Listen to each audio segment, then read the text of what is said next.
Goeiedag, ek is Marley en hierdie is my tweede stasie van die ONLV-taak. My tweede stasie gaan oor koördinasie wat gebaseer is op die vereistes van die KLBV wat gekry word op bladsy 52 vir graad 2 kwartaal 1.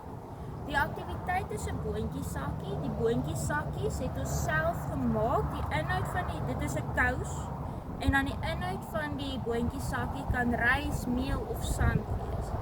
Dit is belangrik, ons het die inhoud in 'n sakkie gesit, sodat as dit lek, dit nie uit die kous uitval nie, maar eerder in die sakkie val.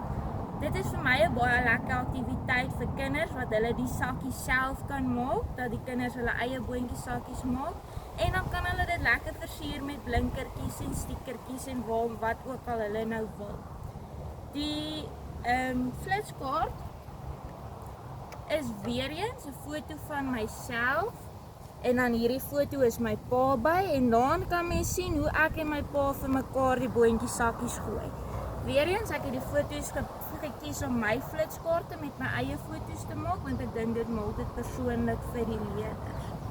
Aan die einde van hierdie aktiwiteit moet die leerders die boontjiesakkie kan gooi of soos kan gooi vir 'n ander maatjie en hom kan vang. As jy dit moeiliker wil maak, dan kan hulle dit een hand vang, maar vir hierdie aktiwiteit gaan hulle dit met 2 hande vang. Ek gaan nou my pa roep om saam met my hierdie aktiwiteit verder te demonstreer. So jy staan weer eens by die cones, soos ons die cones uitgesit het, en die maatjie gaan sê 1, 2, 3 en die ander maatjie gaan gooi.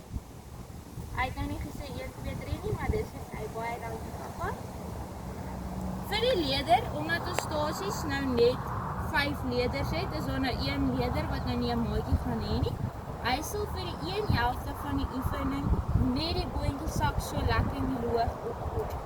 Hierdie gaan hom help om sy oogies te gaan saam met die boontjie